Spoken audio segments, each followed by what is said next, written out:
ایک بیان ہوا تھا، آڈیو بیان تھا بہت پہلے، اس کا نام تھا زلزلے کیوں آتے ہیں۔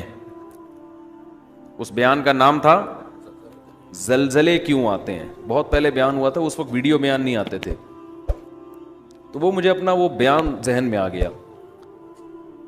ہمارے ہاں جب بھی کوئی دنیا میں طوفان آتا ہے، زلزلے آتے ہیں، بارشوں میں سیلاب آتے ہیں، تو دو انتہاؤں کی طرف لوگ جاتے ہیں۔ ایک انتہا تو ہے جو لبرلزم لوگ ہیں، لبرلزم کو فالو کرنے والے لوگ، جو لبرل نام نہاد لبرل لوگ، وہ کیا کہتے ہیں، بھائی یہ قدرت کا نیچر کا ایک سسٹم ہے، کسی بھی وقت کچھ بھی ہو سکتا ہے، لہذا اس میں اپنے گناہوں سے توبہ کرنا، اللہ کے سامنے گڑ گڑانا، ان تکلفات کی بالکل بھی ضرورت نہیں، چاہے کرونا ہے یا کوئی بھی وبائیں ہیں، اس کا خدا کے عذاب سے کوئی تعلق نہیں ہے۔ بھائی پلیٹیں ہیں زمین کی، ہلیں گی تو دھسیں گے سارے، جب زمین سے اتنی گیس نکال رہے ہو، اتنا آئل نکال رہے ہو، تو خلا پیدا ہوتا ہے نا، وہ خلا پور ایسا ہی ہوگا کہ ایک طرف کا حصہ کھسک کے یہاں جائے گا، تو وہ زمین ہے وہ کوئی چھوٹی موٹی چیز تو نہیں ہے، جب ادھر سے کھسک کے گیا تو دو چار پہاڑ دائیں بائیں ہو گئے، جب دو چار پہاڑ دائیں بائیں ہوئے تو وہ باقی ایڈجسٹ کرنے کے لیے وہ بھی کھسک جاتے ہیں، تو کھسکتے کھسکتے دہلی سے زلزلہ چلا تھا اور پہنچتا کہاں تک ہے، لاہور تک، اور درمیان میں بہت سے لوگوں کو لقمہ اجل بناتا ہوا جاتا ہے۔ تو وہ کہتے ہیں کہ تو سائنٹیفک حقیقت ہے، اس کا خدا کے عذاب سے اور ثواب سے کیا تعلق ہے بھائی؟ کیا کریں یار، پھر وہی باتیں اب سمجھانا مشکل ہو رہا ہے۔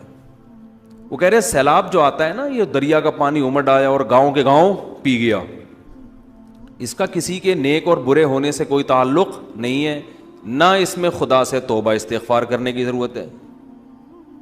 جو نام نہاد لبرل ہیں وہ یہی کہتے ہیں، اس میں توبہ کی کیا ضرورت ہے بھائی؟ یہ تو گلیشیئر پگھل گیا تھا، گرمی زیادہ پڑی تھی، تو پگھل جب جائے گا تو ظاہر ہے دریا میں پانی زیادہ آئے گا، جب پانی آئے گا تو ظاہر ہے سائڈوں پہ نکلے گا، جب سائڈوں پہ نکلے گا تو وہ جو بھی سائڈ پہ بیٹھا ہوا ہوگا اس کو بہا کے لے جائے گا۔ اس سے کیا تعلق کہ اس نے تہجد پڑھ کے بیٹھا ہوا ہے یا گناہ کر کے بیٹھا ہوا ہے، اس سے کیا تعلق ہے کہ وہ بد نظری کرتا تھا، سود کھاتا تھا؟ یہ مولوی لوگ تمہیں خم خمے ڈراتے ہیں، دیکھو وہ گاؤں کے لوگ سود کھاتے تھے، عذاب آیا اور سیلاب پانی بہا کے لے گیا، اس سے کیا تعلق ہے؟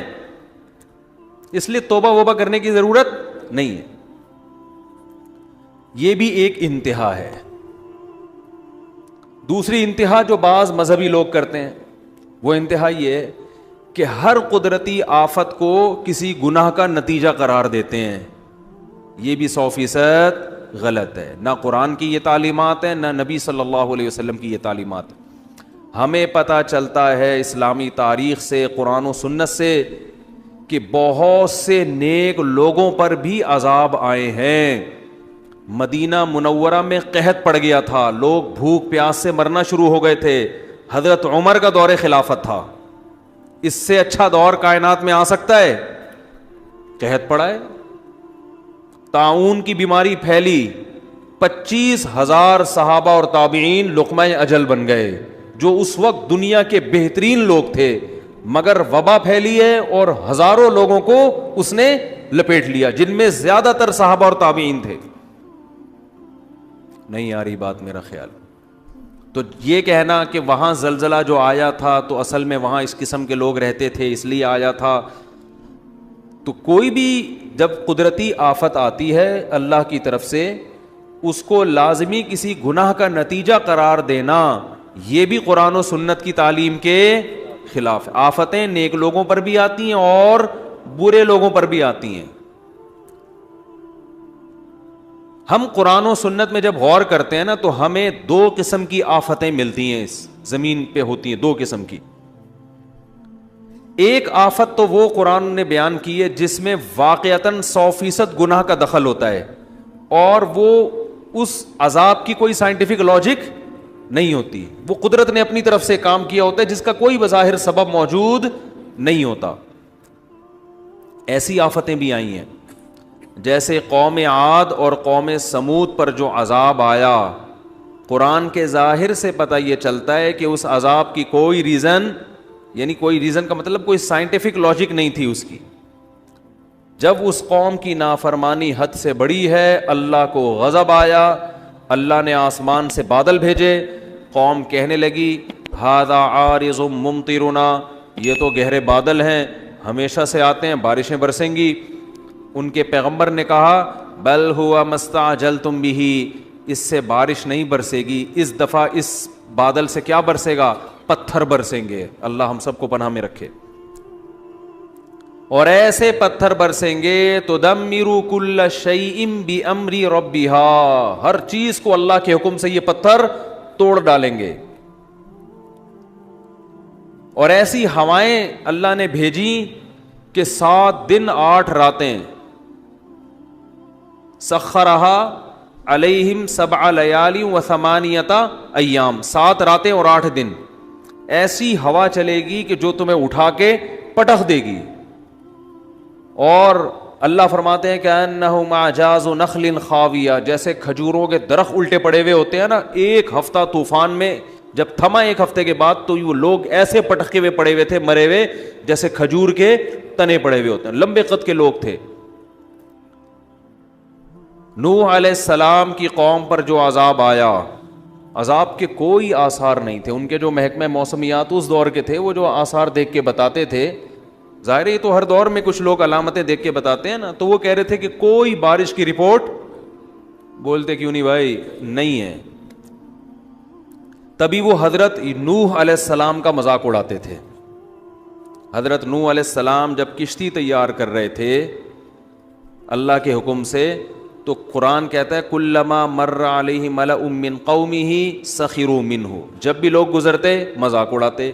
اس لیے کہ اس دور کے جو ماہرین تھے, جو بھی موسم کو دیکھ کے اندازہ لگاتے تھے کہ بھئی نہ یہ ایسا مہینہ ہے کہ جس میں بارشیں ہوتی ہیں, نہ دور دور تک ہمیں بارش کی کوئی آثار نظر آ رہے ہیں, تو اچانک اتنی بارش کہ آپ کشتی میں تیرنا شروع کر دیں, ایسی بارش تو ہم نے کبھی زندگی میں دیکھی نہیں ہے. تو وہ فل مذاق اڑا رہے تھے ان کا. سخروا منہ, قرآن کہتا ہے ہمیشہ جب بھی گزرتے مذاق اڑاتے کہ معاذ اللہ ان بے وقوفوں کو دیکھو کہ نہ بارش کا سیزن ہے, نہ بارش کے دور دور کوئی آثار ہیں, اور اگر بالفرض بارش غیر متوقع ہو بھی گئی تو اتنی بارش تو ہم نے زندگی میں کبھی نہیں دیکھی کہ آپ اس میں باقاعدہ کشتیاں بنا کے پہلے سے بیٹھنے کا انتظام کرو, یہ تو حماقت ہے.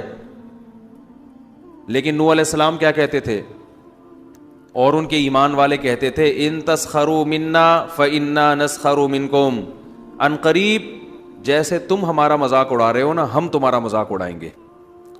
کیوں مذاق اس بات کا کہ جو خدا اسباب کے ذریعے بارشیں پیدا کر سکتا ہے, وہ کسی قوم کو عذاب دینے کے لیے بغیر سبب کے بھی عذاب میں مبتلا کر سکتا ہے. جس کی یہ طاقت اور قدرت تم نے دیکھی ہے, جو سمندروں سے پانی اڑا کے آسمان پہ لے جا کے برسا سکتا ہے.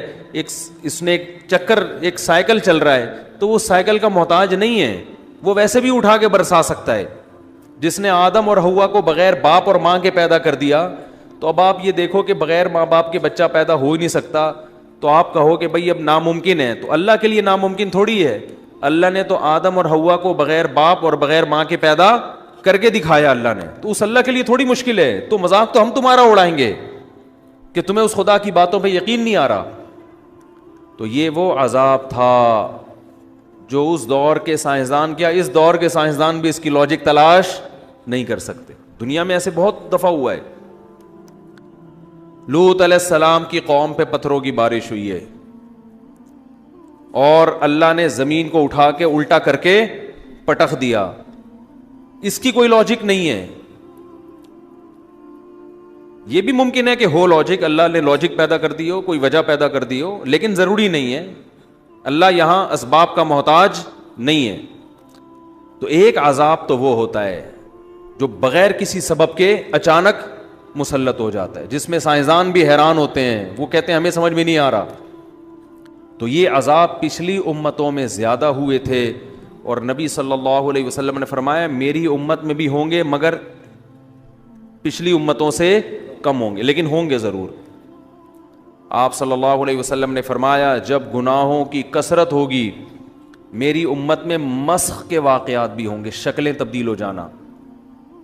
بنی اسرائیل کو اللہ نے منع کیا تھا نا ہفتے کے دن شکار مت کرو. پھر بھی کیا انہوں نے. رات کو سوئے ہیں, صبح جب اٹھیں تو کچھ لوگ بندر بن چکے تھے اور کچھ لوگ سور اور خنزیر بن چکے تھے. یہ چیز سائنسدانوں کی سمجھ سے بولو بھائی باہر. جیسے حضرت عیسیٰ کو اللہ نے بغیر باپ کے پیدا کر دیا, سائنسدان مانیں گے اس کو؟ وہ کہتے ہیں بھائی لیبارٹری میں تو ایسی, یہ ممکن ہی نہیں ہے, لیبارٹری تو یہ کہتی ہے کہ یہ پاسبل نہیں ہے. حضرت عیسیٰ علیہ السلام مردوں کو کہتے تھے قم باذن اللہ, اللہ کے حکم سے کھڑا ہو جا, مردہ ایک دم زندہ ہو کے بیٹھ جاتا تھا. سائنسدان مانیں گے؟ بولتے کیوں نہیں بھائی, نہیں مانیں گے. لیکن دنیا کی اکثریت اس کو مانتی ہے, مسلمان بھی مانتے ہیں, عیسائی بھی, اور یہ دنیا کی اکثریت بن جاتے ہیں. اور دنیا کی اتنی بڑی قوم کا کسی جھوٹی خبر پہ جمع ہونا عقلاً ممکن نہیں ہے. ہر چیز سائنس سے نہیں پتہ چلتی, خبر سے بھی بہت سی چیزیں سائنسدانوں کی دسترس سے باہر ہیں. آج ہمارے جو یونیورسٹیوں کے طلبہ ہیں نا, وہ کہتے ہیں بس سائنسدان بتائیں گے تو مانیں گے ورنہ نہیں مانیں گے. اور بھائی یہ تو بے وقوفی کی بات ہے. خبر جو ہے نا, نیوز, اس میں اگر تواتر سے کچھ لوگ خبر بیان کر رہے ہیں تو اس کو بھی ماننا پڑتا ہے, چاہے وہ سائنس اس کو مانے یا نہ مانے. میں یہاں جب بھی ایسے کوئی معجزے اور کرامت کے واقعات بیان کرتا ہوں نا, تو میں اپنا واقعہ ضرور بیان کرتا ہوں. میں نے شہداء کے خون کی خوشبو اپنی ناک سے سونگی, اللہ کی قسم. اب اگر مجھے کوئی سائنسدان کہے کہ یہ پاسبل نہیں ہے تو میں کہوں گا میں نے خود سونگی ہے تو پاسبل. آپ کہہ سکتے ہیں ان کی ناک میں کوئی گڑبڑ ہوگی, ناک میں گڑبڑ ہے تو پھر ادھر سے بدبو آ رہی ہے, ادھر سے کیا آ رہی ہے, خوشبو. دونوں سے بدبو آئے نا, یہ دونوں سے خوشبو آئے.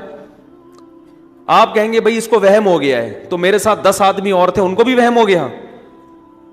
بہت مشکل ہے بات سمجھانا.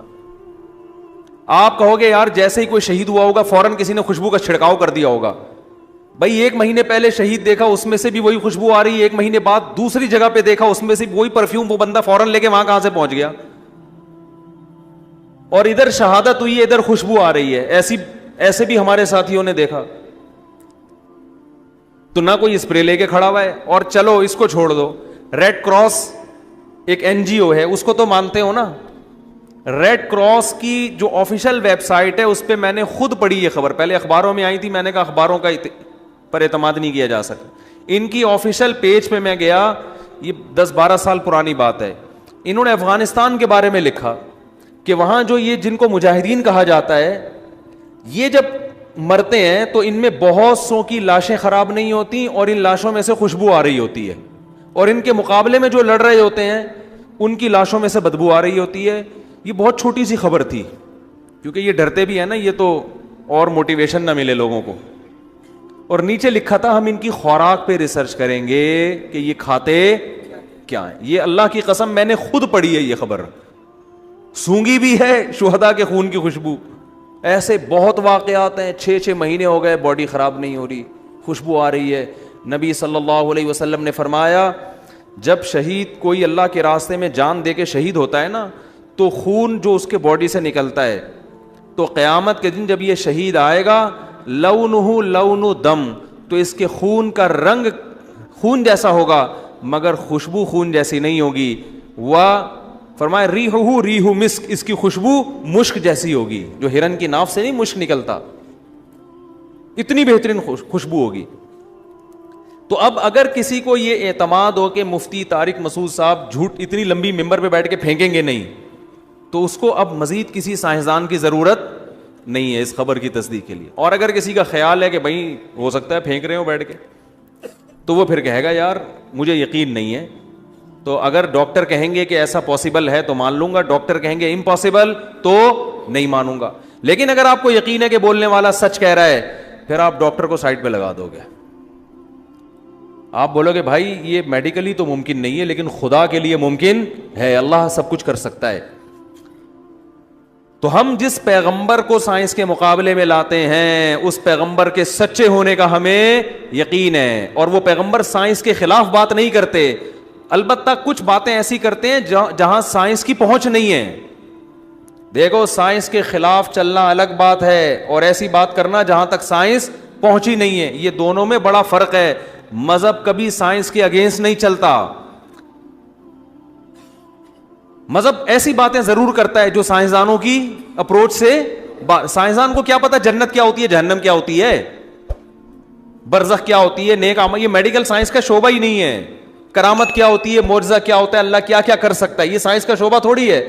سائنس تو یہ کہتی ہے کہ اسباب کو اسباب سے ملا کے اگر کوئی رزلٹ نکلے گا تو ہم اس پر یقین کریں گے، نہیں نکلے گا تو ہم اس کو چھوڑ دیں گے. یہ سائنس کا ٹاپک ہے اور وہ بذات خود ٹھیک ہے، یہ سائنس کی حد تک ٹھیک ہے، لیکن کچھ باتیں سائنس سے ہٹ کر بھی بولتے کیوں نہیں بھائی ہوتی. میں نے ایک امریکن تھے ہمارے ایک رشتے دار امریکہ میں رہتے تھے، بڑے پڑھے لکھے، میں نے ان سے پوچھا کہ یہ گورے جنات کو مانتے ہیں؟ انہوں نے کہا لیبارٹری کے اندر نہیں مانتے، لیبارٹری کے باہر مانتے ہیں. ٹھیک ہے نا، لیبارٹری کے اندر نہیں مانتے، لیبارٹری کے باہر مانتے ہیں. جب چڑھتا ہوا دیکھتے ہیں نا جن کسی کے اوپر، اور سارے ڈاکٹر کہتے ہیں بھائی پتہ نہیں ہماری سمجھ سے بالاتر ہے، تو مان لیتے ہیں کہ کچھ اور مخلوق بھی اللہ نے پیدا کی ہیں. جنات بھی ایسے ہی ہیں. اب میڈیکل سائنس کا طالب علم خام خواہ میں الجھ رہا ہوتا ہے، جن چڑیل بھوت کچھ نہیں ہوتے. بھائی اللہ نہ کرے جب چڑھ گیا نا تو پھر بولو کہ یہی سب کچھ ہوتا ہے. لیکن عامل جو کہہ رہے ہیں نا جن چڑیل، وہ الو بنا رہے ہیں. ایسا نہ ہو کہ جن کی چکر میں آپ عاملوں کے پاس پہنچ جائیں، یہ پاس کچھ بھی نہیں ہوتا، یہ مسمرزم کر کے آپ کو الو بناتے ہیں. لیکن حقیقت میں بھی جنات ہوتے ہیں، انگریزوں پہ بھی آتے ہیں، اتنے نہیں آتے جتنے ہمارے یہاں آ رہے ہیں. ہمارے یہاں تو ہول سیل کے حساب سے نا، اس لیے کہ عامل جہاں پہنچے گا 25-30 چڑیلیں لے کے پہنچ جائے گا وہ. تو یہاں تک کہ بعض دفعہ خود ڈاکٹر آ کے کہتے ہیں اس کا کوئی روحانی علاج کراؤ بھائی. پھر وہ آپ جاتے ہیں عاملوں کے چکر میں. حالانکہ روحانی علاج کا مطلب فاتحہ پڑھ کے دم کرو، سورہ فلق، بس اتنا کافی ہے. تو ہر چیز کو سائنس کے معیار پہ پرکھنا یہ حماقت اور بے وقوفی ہے. جیسے میں اکثر بیان میں ایک بات کہتا ہوں، آج بہت سے لوگ پریشان ہوتے ہیں. اچھا جہاں سائنس چلانی چاہیے وہاں نہیں چلانا بھی بے وقوفی ہے، یہ بھی ذہن میں رکھو. مثال کے طور پر مذہب ایک چیز میں خاموش ہے، نبی نے ہمیں اس بارے میں کچھ نہیں بتایا، تو پھر تو جب پیغمبر ہی بتائیں گے نا ہمیں، پیغمبر نہیں بتا رہے تو پھر ہم نے پھر اسباب کو سامنے رکھ کر ہی فیصلہ کرنا ہے.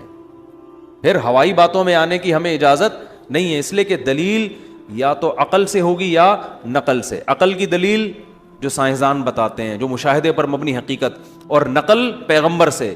تو اگر ہمارے پاس مذہب سے بھی دلیل نہیں ہے اور ہمارے پاس سائنسدانوں سے بھی کوئی دلیل نہیں ہے، پھر اس پر ایمان لانا وہ توہم پرستی ہے.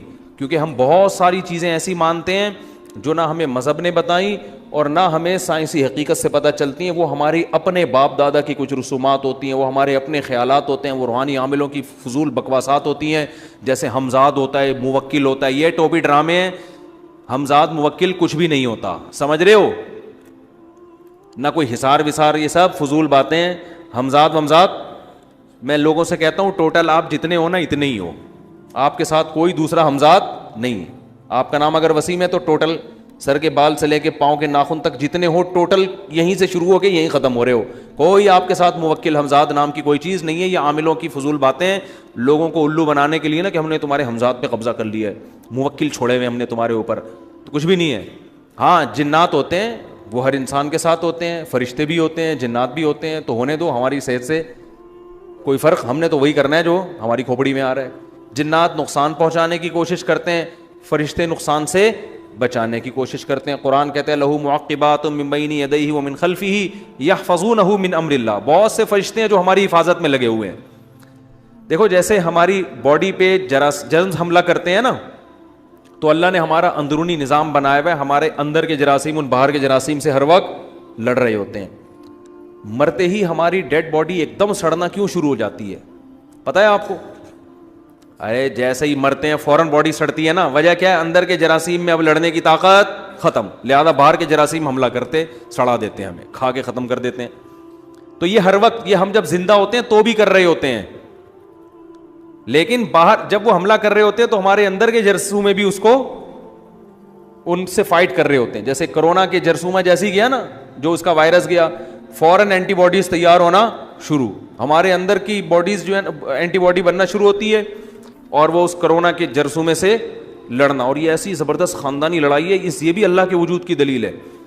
جس ڈیزائن کا وائرس بنتا ہے نا باڈی میں، ہماری باڈی اسی ڈیزائن کا وائرس بنا کے مارتی ہے اس کو. اللہ کی قدرت دیکھو یار. مثال کے طور پر کورونا کی شکل اگر ایسے، ایک مثال دے رہا ہوں، ایسا نہ ہو کہ ایسے سمجھ لو آپ.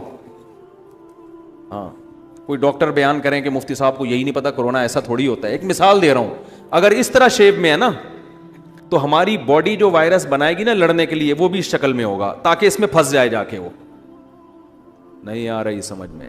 دیکھو جب کوئی آپ سے لڑنے کے لیے پنجہ یوں بناتا ہے تو آپ اس کے پنجے کو پکڑنے کے لیے یوں بناؤ گے، ایسے ہی پنجہ بناؤ گے، اسی سٹائل سے کھولو گے تاکہ اس میں کیا ہو جائے، پھنس جائے. تو جس ڈیزائن کا وائرس حملہ کرتا ہے ہماری باڈی اسی ڈیزائن کا وائرس بنا کے اس کو کیا کرتی ہے، پکڑ لیتی ہے. یہ اللہ کا نظام ہے، یہ خود اللہ کے وجود کی ایک دلیل ہے. باڈی کو کہاں سے پتہ چل گیا تھا ایسا وائرس آئے گا تو ایسا بنانا ہے؟ اللہ نے ایسا سسٹم آٹومیٹیکلی لگا دیا ہماری باڈی میں کہ، اور یہ 24 گھنٹے پھڈا چلتا رہتا ہے. ہر وقت جرسوں میں حملہ کر رہے ہیں ہمارے والے، توپیں چلا رہے ہیں، 24 گھنٹے بارڈر پہ لڑائی ہو رہی ہے. کبھی ایسا ہوتا ہے کہ باہر کا دشمن اتنا طاقتور ہوتا ہے کہ وہ آپ کی جراثیم کو مار کے اس پہ حاوی آ جاتا ہے، پھر آپ بیمار ہو جاتے ہو، پھر بھی ایک دم مرتے نہیں ہو، پھر باڈی لڑنا. وہ کہتے ہیں ابھی تو بیٹا شکست ہو گئی، ابھی پھر ہم دوبارہ تیاری کرتے ہیں. وہ جا کے دوبارہ سے تیاری کر کے پھر جب ایک دفعہ وہ وائرس کو شکست دیتے ہیں تو اتنے پاورفل ہو جاتے ہیں کہ ان کو جنگ لڑنا اس وائرس کے خلاف، اس بیکٹیریا کے خلاف جنگ لڑنا آ جاتا ہے ان کو. کہتے ہیں اب تو حملہ کر کے دکھا، اب تو ہم نے سیکھ لیا، تو یہاں سے آتا ہے ایسے تیرے کو چپت لگاتی ہے، لگتے ہی تو مرتا ہے. تبھی ایک دفعہ جو بیماری ہو تو عام طور پہ دوبارہ نہیں ہوتی وہ.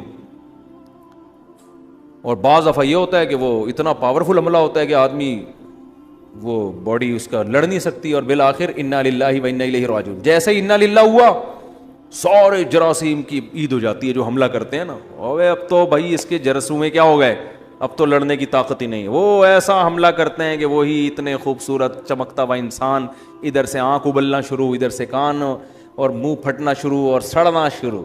اللہ بتا دیتے ہیں کہ پیدائش سے لے کے اب تک تیرے اندر میں نے ایسے بیکٹیریا پیدا کیے تھے جو ان سے لڑ رہے تھے. آج تو مرا ہے تو اب تجھے پتا چلا تیری اصل حقیقت کیا تھی، اصل تو یہ ہے. تو خیر کہاں سے کہاں بات چلی گئی. تو جیسے جسمانی بیماریوں سے لڑنے کے لیے اللہ نے ہمارے اندر بیکٹیریا پیدا کیے ہیں نا، ایسے ہی جنات اور شیاطین بھی ہمیں ہر وقت نقصان پہنچانے کی کوشش میں لگے رہتے ہیں، جس کو سائنسدان نہیں مانتے، کیونکہ جنات لیبارٹری کا ٹاپک ہی نہیں ہے، موضوع ہی نہیں ہے. انسان مادی چیزوں کے بارے میں غور کر سکتا ہے، جنات کوئی مادی چیز نہیں ہے. اللہ نے آگ سے بنایا ان کو، لہذا وہ انسان کی پہنچ سے کیا ہیں، بالاتر. فرشتے بھی انسان کی پہنچ سے اوپر کی چیز ہیں. وہ اللہ نے بتا دیا میں نے روشنی سے ایک مخلوق پیدا کی جس کو فرشتے کہا جاتا ہے، اور ایک مخلوق میں نے آگ سے پیدا کی ہے جس کو جن کہا جاتا ہے. وہ الگ مخلوق ہے، وہ لیبارٹری میں آ ہی نہیں سکتی. وہ ہاں محسوس ہو سکتی ہے جس کو وہ ٹچ کرے، ٹھیک ہے نا، جس کو نظر آ جائے، جس پہ سوار ہو جائے اس کو محسوس ہوگی. تو وہ اللہ کا ایک نظام ہے. تو اب جنات کی طبیعت میں شر غالب ہے، جنات ہر وقت انسان کو نقصان پہنچانے کی کوشش میں لگے رہتے ہیں. لیکن اللہ نے جیسے باہر کے بیکٹیریا حملہ کرتے ہیں تو اندر بھی جراثیم رکھے ہوئے ہیں، ایسے ہی باہر کی یہ جو مخلوق ہے جو نظر نہیں آتی یہ حملہ کرتی ہے، تو اللہ نے اس کے دفاع کے لیے بھی ایسی مخلوق انسان کی حفاظت کے لیے رکھی ہوئی ہے جو ہمیں نظر نہیں آتی، جس کو کیا کہا جاتا ہے، فرشتہ. انگلش میں، عربی میں ملائکہ، انگلش میں اینجل کہتے ہیں میرا خیال ہے، اور اردو میں فرشتہ، جس کو ہمارے پشتوں میں کہتے ہیں پرشتہ. کیا کہتے ہیں، پرشتہ. وہ پرشتے سے مجھے یاد آیا، یہ مجھے لفظ کیوں یاد آیا، وہ ہمارے ایک دوست تھے جماعت میں گئے ہوئے تھے وزیرستان کی طرف، تو وہ کہتے ہیں کہ وہ ان کے گھر اتنے بڑے بڑے ہوتے ہیں، کہہ رہے ہیں ہمارے تو تصور میں نہیں تھا اتنا بڑا گھر بھی کسی کا ہو سکتا ہے. تو کہہ رہے ہیں میں گیٹ کے اندر چلا گیا غلطی سے، میں سمجھا یہ کوئی گھر نہیں ہے، یہ ویسے ہی کوئی گراؤنڈ ہے، کچھ بھی ہے. کہتے ہیں میں گیا تو وہ جو ہے نا وہ ایک دم سب غصے میں آ گئے کہ بھئی یہ کسی کے گھر میں تم بغیر پرمیشن کے کیوں داخل ہو رہے ہو. کہہ رہے ہیں وہ 2-3 لوگ مجھے پکڑ کے مارنے کے لیے بھاگے، یہ کراچی کے تھے. کہہ رہے ہیں وہ شکر ہے ہمارے جماعت کے ساتھی وہ بھی یہیں کے، انہوں نے کہا مت مارو، پرشتہ ہے پرشتہ، یہ بری نیت سے نہیں جا رہا ہے بھائی. یہ تو وہ کہتے ہیں انہوں نے 2-3 دن اعمال دیکھے نا ان کے کہ یہ نیک آدمی ہے، تو کہنے لگے اس کو مت مارو، یہ پرشتہ ہے پرشتہ. تو اس کو یہ لفظ یاد ہو گیا، کہہ رہا مجھے اتنا اچھا لگا ان کا یہ لفظ، مجھے واقعہ یاد آتا ہے کہ بھائی مجھے مت مارو، یہ کون، اس کو مت مارو، یہ کون ہے؟ فرشتہ ہے، یہ کوئی بری نیت سے نہیں آیا ہے، غلطی سے چلا گیا بیچارہ.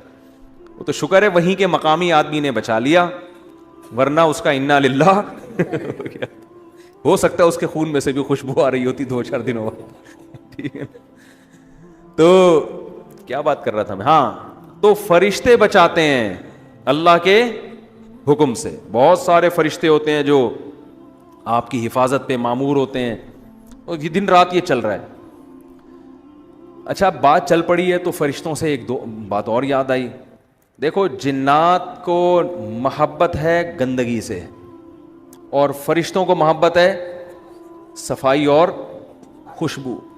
فرشتوں کو گندگی سے اتنی نفرت ہے کہ حدیث میں آتا ہے جب کوئی شخص مسجد میں نماز کے انتظار میں بیٹھا ہے یا نماز کے بعد بیٹھا ہے، نماز پڑھ کے بھی بیٹھا رہے گا تو اس کو ثواب ملتا رہے گا، اور فرشتے اس کے لیے دعا کرتے رہتے ہیں ما لم یحدث فیہ، جب تک کہ اس کی ہوا خارج نہ ہو.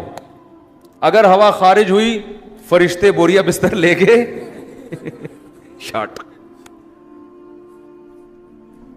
کیونکہ فرشتوں کو بدبو سے کیا ہے؟ نفرت. فرشتوں کی اللہ نے صفت ایسی بنائی، ہر اچھی چیز سے ان کو محبت ہے. آپ جب تلاوت کرتے ہیں خاص طور پہ تہجد میں، حدیث میں آتا ہے فرشتے اس تلاوت کو سننے کے لیے جمع ہوتے ہیں. ایک فرشتہ آتا ہے وہ بتاتا ہے یہاں تلاوت ہو رہی ہے نماز میں، یہ تہجد میں تلاوت کر رہا ہے فلاں. دوسرا آتا ہے، تیسرا آتا ہے، یہاں تک کہ آپ صلی اللہ علیہ وسلم نے فرمایا آسمان تک فرشتوں کا تانتا بن جاتا ہے. وہ اتنی فوج جمع ہو جاتی ہے، ہمیں پتہ ہی نہیں ہوتا، ہم تو اپنی تلاوت کر رہے ہیں. اتنے فرشتے. اور یہاں تک نبی صلی اللہ علیہ وسلم نے فرمایا کہ جب تلاوت ہوتی ہے نا، بعض لوگ قرآن خوبصورت پڑھتے ہیں، دل جمی ساتھ پڑھتے ہیں، فرشتے اتنا اس محبت کرتے ہیں اس تلاوت سے کہ فرشتے اپنا منہ اس شخص کے منہ پہ رکھ لیتے ہیں. اس کے ہونٹوں سے جو تلاوت نکل رہی ہے نا، اپنا منہ اس کے منہ پہ اوپر رکھتے ہیں تاکہ تلاوت کے الفاظ براہ راست ان کے منہ میں جانا شروع ہو جائیں. اتنی محبت کرتے ہیں فرشتے.